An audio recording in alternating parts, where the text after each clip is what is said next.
it being January and people making all sorts of plans. And it's the story of the Cork girl, Aoife Deane, who is now a nutritionist, hypnotherapist and mind coach, and runs her own website called happyweight.ie. But she's been through it. And the article in RSVP is talking about the fact that out of the States now, they have research out showing that that 1 to 2/3 of dieters regain more weight than they lost on their various diets. And we have an obesity problem in Ireland. We are one of the highest obesity rates in Europe, with 60% of adults and 20% of children and young people overweight or obese and just getting heavier. And there's lots of different reasons for that, actually. A lot of it is to do with the types of food that are available now that were not available to generations before. It's also portion control and portion size, and indeed exercise or lack of same. But enough of me. Aoife joins me by phone. Aoife, good morning. Hi Neil, how are you doing? How goes it? Happy New Year. I think it's fair to say that you're not a fan of diets, albeit that you did try a lot of them. Oh, I did my best. I really did. You know, like I knew my Weight Watchers points when I was 11. And I suppose that was the start of my career with dieting. And, you know, that then saw me kind of fluctuate between a 3-stone range and 4 dress sizes throughout my teens and 20s. Would it be common or uncommon for an 11-year-old to sign up to a Weight Watchers plan? Well, you don't need to in centre, and they'd be bringing home newspapers every Sunday, and sure, all the supplements. This is the whole thing from £2 this week. So especially being a female, I think you're just born into a culture where it's like, oh, well, obviously you're trying to lose weight. What else would you be doing? You know? So you were being mind-bashed by all of this information about weight and how you look and how to look your best and everything. And I'm wondering, like, is it false? Is it a false narrative? It's there to sell products, but did you really need it as an 11-year-old? Oh, well, this is the sad thing. And I would say for most of my clients, they wish they had a magic wand to go back to the day before they ever walked into a slimming club. Because if they were only back to that weight now, they'd be happy out. Like, do you know what I mean? Like, as in if you're a stone up or a stone and a half, so what? But, you know, if the years roll on, it's diet after diet. And like you pointed out there, generally the expected outcome of a diet, to be honest, is you lose the weight and then you'll put on more. And that's kind of part of our evolution as well, that if we hit a famine and we lose, you know, a stone, well then when the famine ends, we're going to put on a stone and a half, and our body is like, good news, in case that famine comes again, you're better protected, you know. So that's the expected outcome of a diet, that we'll put on more weight. But people do lose it, and they maintain the new healthy weight as well. Not a lot of people. And to be honest, like, I do kind of categorize people a little bit. Like, I've been a registered dietitian since 2009, and obviously I've had my own issues. And, you know, I've worked with people that if you told them, like, look, that's your dinner now, eat that every day for the rest of your life, they wouldn't care, actually. But then there's the rest of us who are emotional eaters, and we are passionate about food, and we do kind of relate feelings to eating. And we're the type of people then that actually, you know, being told, oh, if you eat enough vegetables, you'll forget chocolate exists. That's just not going to cut it with us. Do you know what I mean? So there's two very different types of people. And that's what's so sad about the media, because I hear people like Piers Morgan, like, who's been blessed enough maybe to not have disordered eating. So people fundamentally don't get it. And they'll be like, oh, sure, why wouldn't you just, you know, use your willpower and not have it, or exercise more? And it's like, that's just so ignorant. Why would you use the word ignorant, though, when that can be a solution? It's a solution for a certain type of personality. And it's very easy to project what's easy for you onto what's easy for other people, you know. But, you know, even with Aidan there, and my God, you'd want a heart to stone to not empathise with him. And, like, what a warrior. And I'm so delighted for him that things are going in a good way now. But, you know, like, he really went through it all, basically, didn't he? And, you know, he would be one of those people that obviously he considered I could just not have soda. Do you know what I mean? Like, obviously he considered it. And, you know, it's not actually education as related to weight problems. Actually, a lot of the studies show that people with weight problems are over-educated, and they're educated with false information. So people will have this really stringent black and white idea of what good foods and bad foods are. And, you know, I'm a registered dietitian. I have a master's in nutritional medicine. And I'm like, good foods, bad foods don't exist. Everything is relative to your needs. Every food has good qualities and bad qualities and a time and a place. So that whole thinking of that there's bad foods or foods can be morally wrong or I should be ashamed of myself if I eat them, that really sets people down the wrong path, you know? Is it a case of everything in moderation, really, then?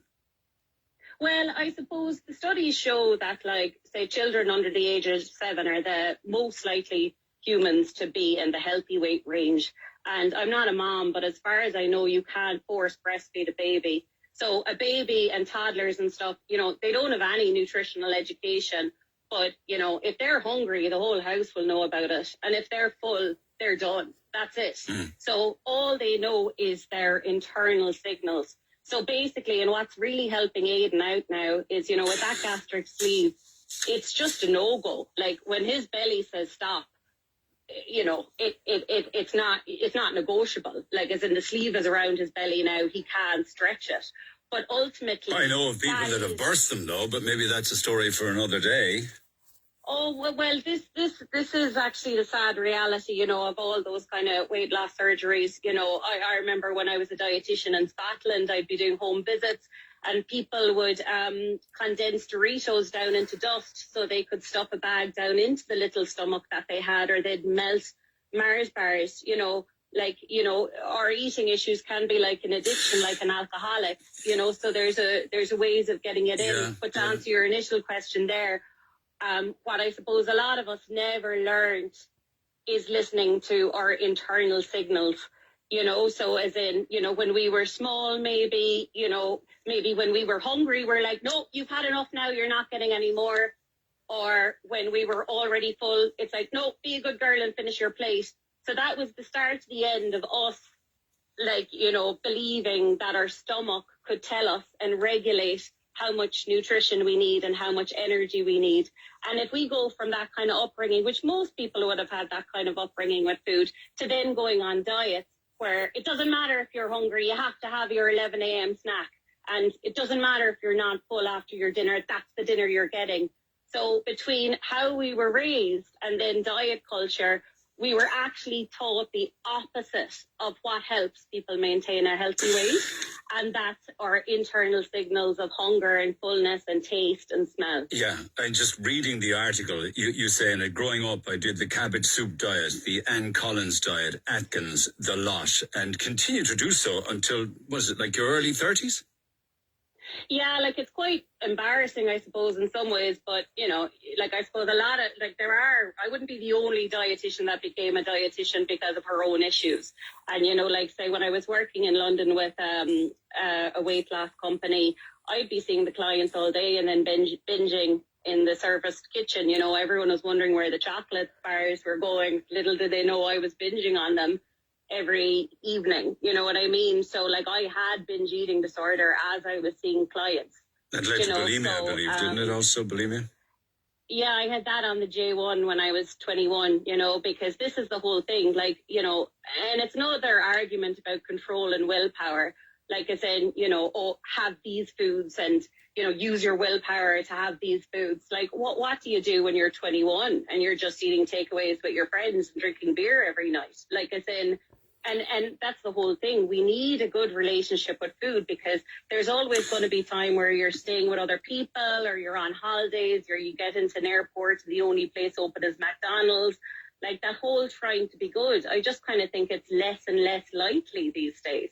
You know? Yeah, but there isn't an issue per se with McDonald's or KFC or a burger or, you know, this type of fast food going to the chipper, as long as it's not every single day. That's the problem, right? Well, exactly. And then also, like, as in, yeah, you'd feel gross if you had a load of McDonald's, but you'd feel really gross if you had a load of cabbage as well. So, it's just back to like being relative to our signals. And I suppose when I'm working with clients, it's like that they can coexist with all these foods, or they can coexist with Nutella being in the press. Whereas someone who's doing a lot of diets, it's like if they have a McDonald's, or if they stop at a filling station on the road up to Dublin and get a chocolate bar and a bag of crisps, they'll be like, screw it, I've ruined it now, so I might as well keep going. Like they can't kind of handle that grey area of either having a bad food or a good food. And that's really where the problem exists, where we make food something mental and judgmental, like either being good or bad, right or wrong, rather than being comfortable or uncomfortable. You know what I mean? But why wasn't there this problem, say, 50 years ago, or even 30 or 40 years ago? The problem that we have now with weight and obesity and even children getting... I mean, like, do you use the word fat as an example? We're not even allowed to use that word anymore because it's deemed to be offensive as a word. Yeah, it's difficult because I really have to kind of asterisk terms and conditions that, because, fat can be a very positive word now in the body positive movement. But to be honest, when I'm working with people with eating disorders and disordered eating, they use fat as a negative, derogatory word that they bully themselves with. Do you know what I mean? So it's not a positive word. But I suppose Ireland was a very different country 30 years ago. And that's like, kind of like me being a kid in the 90s, like there literally wasn't that many nice things. But I think another thing is that people don't realize how much millions go into food psychology and marketing. And, everyone kind of parrots around the place at Christmas, oh, let your hair down, or, like marketing is genius. Because even with like Pringles, once you pop, you can't stop. I've yet to meet anyone who feels amazing after a tub of Pringles. But if we're told to do something enough times and that it's a prize. Oh, but all advertising is like that. You have to defy logic watching an advertising commercial on television, even the way they try and sell sofas or the way they try and sell you a car. It has no reality at all with the real world. But that's just marketing. We kind of know the things that are good for us and bad for us. Like we're not stupid in that regard. But we can be a bit vulnerable when we've got issues with eating and weight and stuff, because if we're on a diet where we're not allowed any of that stuff, and then, you're kind of at another way then getting the message that, eating loads of this is how you let your hair down. That's how you reward yourself. Are you stressed? Are you sad? You have a negative emotion? Here, try this, it'll make you feel better. So we're just a little bit more vulnerable to all of that, I think, if we have issues with eating. And could I ask you about, you say, for instance, that particularly your clientele is probably reflective of general society. Is it more of an issue for women that they wish to address it, or men? Well, like, I kind of think, so first of all, people, think, oh God, I'm an emotional eater, so I'm screwed. I don't think emotional eating or comfort eating is an issue. I think that's just a normal human behavior. Everyone does it. I think what really is a problem is getting very emotional about our weight and getting very emotional about our eating. And more women tend to do that than men, I find. Like, I do have plenty of clients as well who are sensitive, emotional guys. But the whole, like, really giving out to yourself about your body and fat shaming yourself and looking in the mirror, finding negatives, or rehashing everything you ate yesterday or all week and giving out to yourself, that's more women. Okay. And that really holds them back, because, like, as in our self-esteem and self-confidence and belief, that is such an integral part to moving forward and getting out of a weight problem. And we keep ourselves stuck every time we really give out to ourselves about our body or what we ate yesterday. And like I said, women can get very emotional about that. I think men can as well. Like I went through a weight journey where I was upwards of like 90 odd kilos, and I wasn't in a happy place because of it. Like we're not going through life grossly overweight and tired all the time or out of breath and thinking that everything's fine. We can pick up on those signals as well. But your client list might be 5-to-1 women. It probably is, it probably is, or at least like, kind of 80% women, 20% men, yeah. Or is it that men feel that on the journey of life, it's inevitable as you get older that you'll get a bigger belly, that you'll put on weight, and it's just part of growing old. I think there's a lot of factors, but also I suppose like I'm very upfront about what I offer with clients, you know, that like if you want a list of good foods, bad foods, or, you know, if you want a diet plan, you know, maybe look up a website or something like, you know, but I am not about cutting out foods. You know, I'm about like getting a really good relationship with food. And, you know, maybe sometimes I kind of think that if guys are maybe less emotional or have had less struggles with all that stuff, maybe they can just be like, nah, give me a list, I'll do the list, I'll follow the list. You know, they can just be a bit more matter of fact maybe. I'm not sure. But don't you think as well that in the days that we live in now, where we're being bombarded with messages, most of them negative, and a lot of it to do with body image or, you know, body shaming, or this is the way you should look or you could look, that people really are under an enormous amount of pressure. You know, it's not necessarily social media or influencers telling them what they should do, what they should buy, how they should look. It could be even women being unkind to other women and how they maybe would be past remarkable. Yeah, and also, like, that's what can really start to spiral because, you know, with a lot of us with weight issues, we know it's emotional eating. Do you know what I mean? And we can start a bit of a spiral. And even an Aidan's story would be similar to a lot of the inquiries I get. And, you know, you could hear so many things there. There was, he was getting the worry, his own worry. He could feel the worry from his family, the shame, the exclusion on public transport, the fear of the diabetes, letting people down. You know, there's so much kind of negative emotions there that then kind of fuel the fire of emotional eating. And now also it's interesting to see that as he's getting better, which is the typical story, you know, he's back to his trad music, he's back to his singing, he's back to being social, he's back to his holidays and all of that stuff. And, you know, that is really, really key. Yes, but I have to acknowledge that was by virtue of a gastric band. Mind over matter, food control, portion control, none of it worked for him. Well, see, I think the thing is it can be interlinked because what a lot of people do, you know, is we put on a bit of weight, right? And we feel ashamed of ourselves. We're like, okay, I'm not going to buy any new clothes until I lose the weight. So then we go around the place feeling dowdy and unattractive.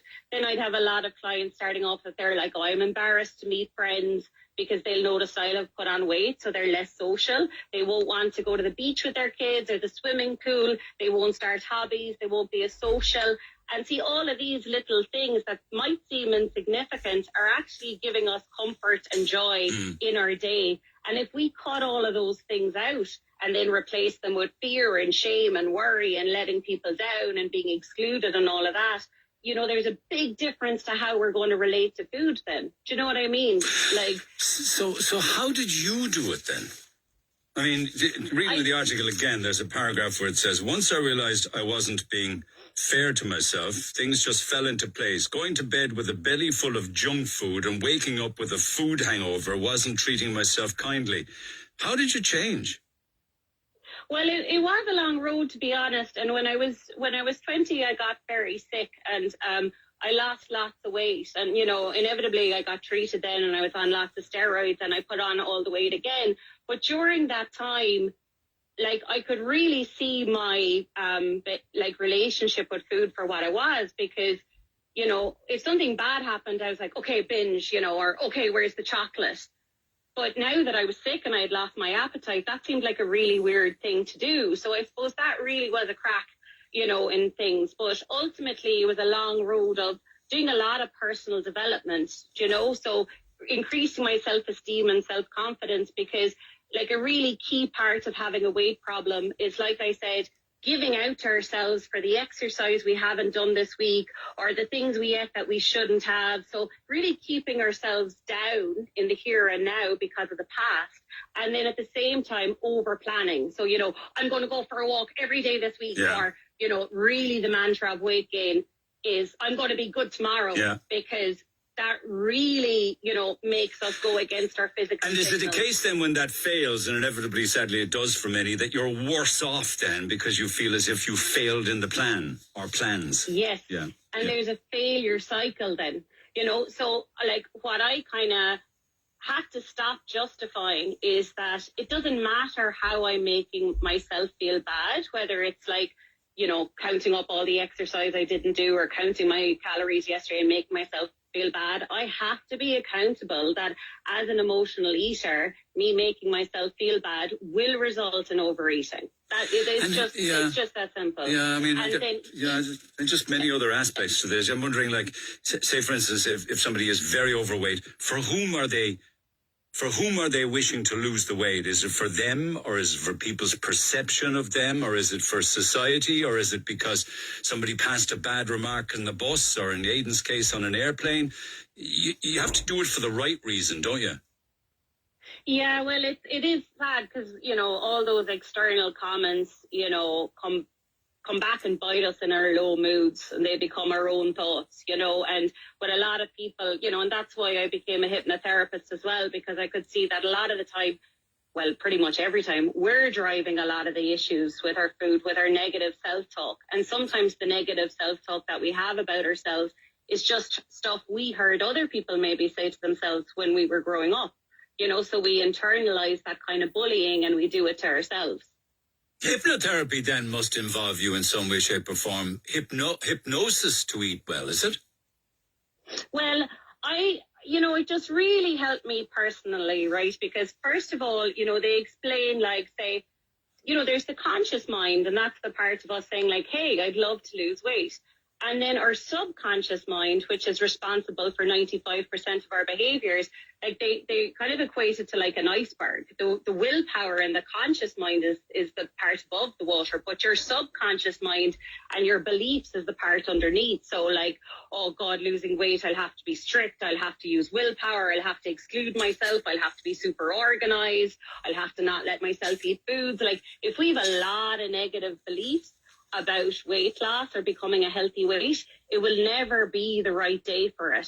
So I suppose it really helped me as well break things down into a much smaller size, because regardless of how much weight we want to lose, it will all come down to like, well, to do that we'll have to lose the first pound. To lose the first pound, you know, it'll be calories, like, and that just comes down to then like, okay, so what don't I need today, you know, in terms of like, I would like to feel light and well today, or I'd like to feel really nice and satisfied after my lunch. I don't want to feel overfull and sick.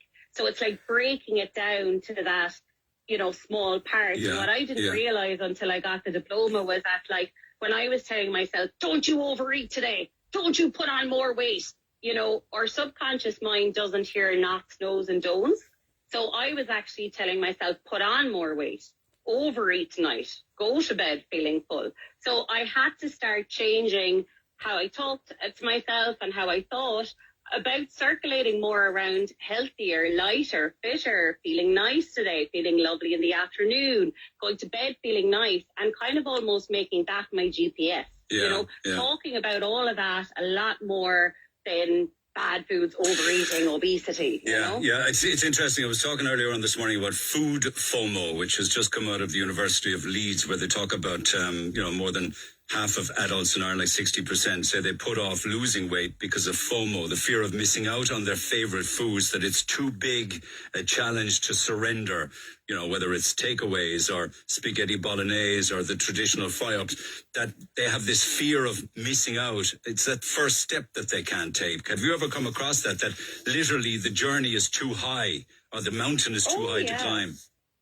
But yet again, I think that's evolutionary. Like, I think if we were just cool, calm and collected about the fact there won't be food there tomorrow, or there won't be any nice food tomorrow, we'd be dead long ago. And, you know, there's plenty of studies to show that, say, kids who grow up in poverty, if you don't know where your next meal is coming from, of course you're going to eat more. And that's where, yet again, the whole mentality of bad foods doesn't help anyone out, because, say, like you say with those FOMO foods, they're kind of like, oh, geez, I better eat this now because I'll be going off it for a month.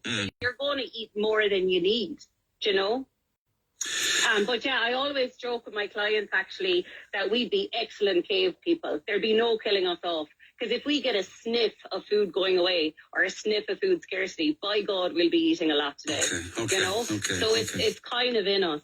I don't know, yeah, it's almost like I often wonder whether we, even generations on, that we still have some sort of a famine gene from way back in the 1840s and 50s, that it's in our DNA, that we have a relationship with food that has now become unhealthy, but it's not our fault. Exactly. And also I kind of think, like, if the mantra of weight gain is I'm going to be good tomorrow, well, the mantra of becoming a healthy weight is there's always nicer calories around the corner. There's always more to come. Like, if this doesn't taste nice or you don't feel like having it now, that's no problem. There's always going to be more later or tomorrow. And we have to keep reminding ourselves like that, because I do think there's some kind of famine gene still in us, that we're always afraid food is going to be taken off us. So what advice then would you give finally to people starting out the new year looking for a new plan? I think that, first of all, I suppose you have to be clear on what doesn't work. And, I sometimes kind of think it's interesting when people say I've tried everything, because if you've tried something where they say don't eat this, eat that, you've tried one thing. That's dieting. It's all the same. Dieting is all the same.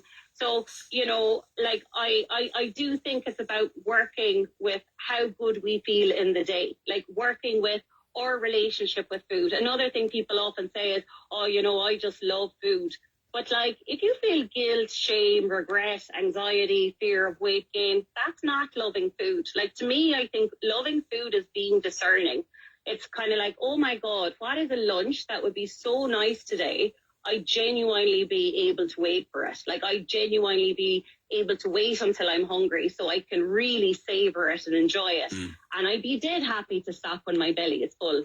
So I think rather than thinking about the whole, like, prospect of the Everest of weight loss, because like I said, I honestly think some of us are geared to fight against that, is that you just break it down into today. Like, how could I come out of today feeling nice? And if weight issues tend to be, circulate around a really bad relationship with food, well, then it's like, how could I have a very memorable day with food?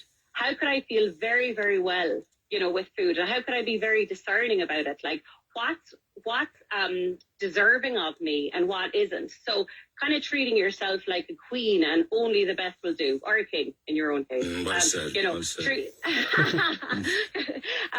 So treating, giving yourself the best basically, and telling yourself you're worth it. And it's like, I know a lot of people hate the saying, fake it as you make it, or fake it until you make it. But for me, it really helps to kind of just keep jumping in and embodying what would it be like if I had the coolest relationship with food, and I was delighted with my weight. Because you're not going to do things then like, I'm fat anyways, I might as well finish the crisps. And I was lucky enough to have best friends who did eat whatever they want and were slim. So I could kind of copy that in a way. Like, what would a really cool relationship with food look like? So I think that's something to kind of jump in and practice. Good place to start. Further details can be had at happyweight.ie. Appreciate you stopping by this morning. Great words of advice and inspiration. Thanks for taking the call, Aoife. Thanks so much, Neil. Thank you. Look after yourself. Aoife Deane at happyweight.ie for the year, or the start of the year that's in it. Your own stories are always welcome, so do get in touch, particularly if you have a story to share. Email neil@redfm.ie. The #1 talk show in